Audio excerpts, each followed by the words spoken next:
নমস্কার বন্ধুরা, কেমন আছেন আপনারা সবাই? আশা করি আপনারা সবাই ভালো আছেন।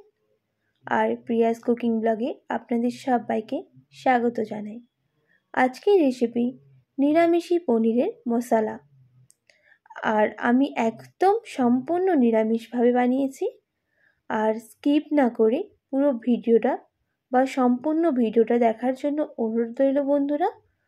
প্লিজ আমার চ্যানেলটাকে লাইক অ্যান্ড সাবস্ক্রাইব করে দেবেন আর পাশে থাকা নোটিফিকেশানটাও অন করে দেবেন, যাতে সবার আগে আপনাদের কাছে ভিডিওগুলো পৌঁছে যায়। তো বন্ধুরা, এবার চলুন আমরা রান্নার দিকে এগিয়ে যাই। প্রথমেই আমি দেখুন পনির আলু একইভাবে কেটে আমি রেখে দিয়েছি। আর আমি এখানে পনিরটা অল্প নিয়েছিলাম। তো এবার আমরা আর কি লাগছে দেখে নেব। এর জন্য লাগছে কাঁচা লঙ্কা, গোটা গরম মশলা, তেজপাতা, ক্যাপসিকাম, পোস্ত, কাজু। তো এবার আমি একটা কড়া বসিয়ে দিলাম। কড়াইটা গরম হয়ে গেলে আমি এর মধ্যে দিয়ে দেব 2 থেকে 3 টেবিল চামচ সাদা তেল। তেলটা গরম হওয়ার জন্য অপেক্ষা করব। আর গরম হয়ে গেলে আমি এর মধ্যে দিয়ে দেব পনিরগুলো। একটু পনিরগুলোকে আমি ভেজে নেব।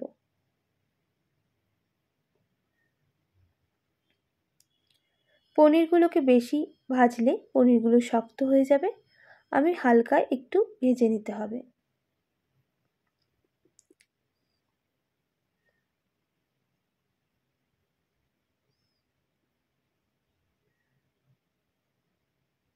দেখুন পনিরটা একটু লাল হয়ে ভাজা হয়ে এসেছে। আমি এবার নামিয়ে নিচ্ছি।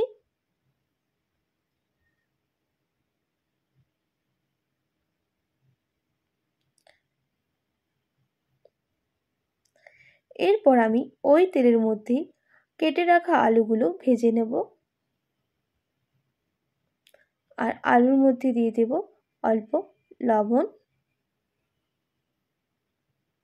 আবারও ভালো করে নাড়াচাড়া করে নিচ্ছি, যাতে আলুগুলো এর মধ্যে ভালো করে ভাজা হয়ে যায় তার জন্য। দেখুন ভাজা হয়ে গেছে, আমি আলুগুলোকেও তুলে নিচ্ছি।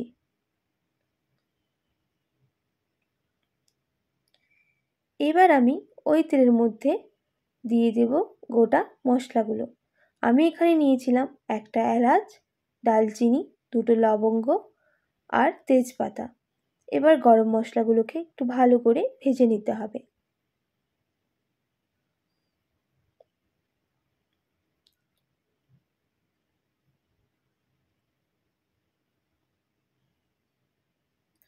ভাজা হয়ে গেলে গরম মশলাগুলো এর মধ্যে আমি দিয়ে দেব ক্যাপসিকামগুলো।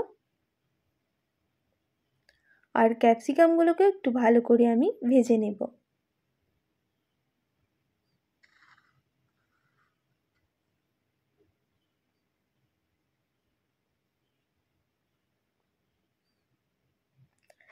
ক্যাপসিকামগুলো একটু ভালো করে ভাজার পর আমি এর মধ্যে দিয়ে দেব কাঁচা লঙ্কা কুচি।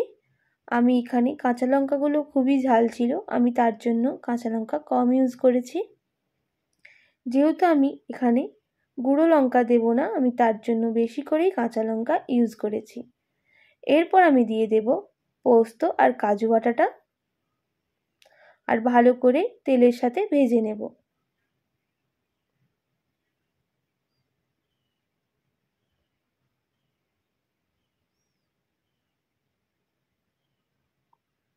ভাজা হয়ে গেলে আমি এর মধ্যে 1 বাটি মতো জল দিয়ে দেব।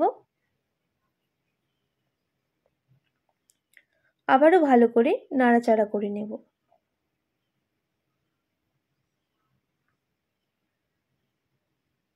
এরপর আমি এর মধ্যে লবণ আর অল্প হলুদের গুঁড়ো দিয়ে দেব, একদম সামান্য। আর ভালো করে নাড়াচাড়া করে নেব।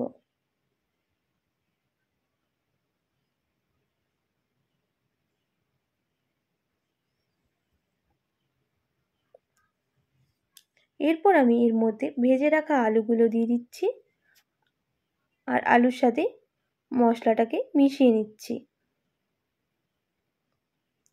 তারপর এর মধ্যে আবারও পনিরগুলো আমি দিয়ে দিলাম একসাথেই, আবারও ভালো করে নাড়াচাড়া করে নেব।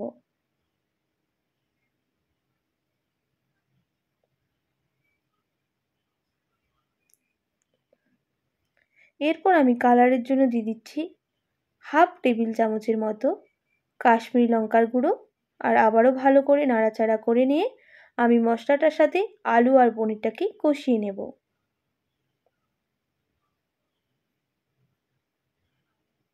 দেখুন সবার শেষে দিয়ে দিলাম অল্প বাটার পনির মশলা, সানরাইজে দিয়েছিলাম হাফ টেবিল চামচের মতো। এরপর আমি আবারও 1 বাটি মতো জল দিয়ে ফুটিয়ে নেব।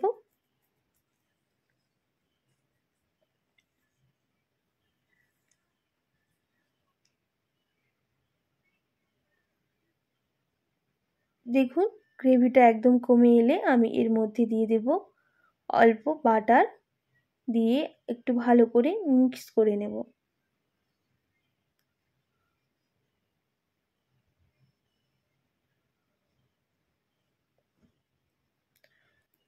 আরও আমি 5 থেকে 10 মিনিটের জন্য ফুটিয়ে নেব।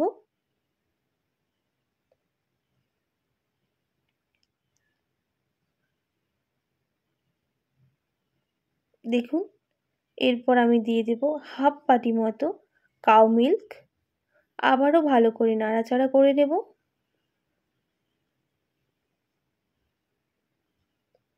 আর কিছুক্ষণ আমি ফুটিয়ে নেব, আরও কিছুক্ষণ আমি ফুটিয়ে নিচ্ছি।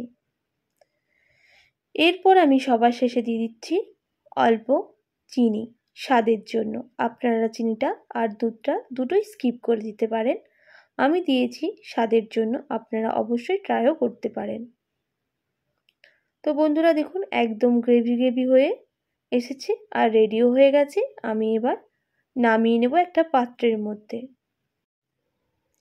আর রেসিপিটা কেমন লাগলো অবশ্যই আমাকে কমেন্ট করে জানাবেন। ভালো লাগলে আমার চ্যানেলে like, comment, share and subscribe করে দেবেন প্লিজ।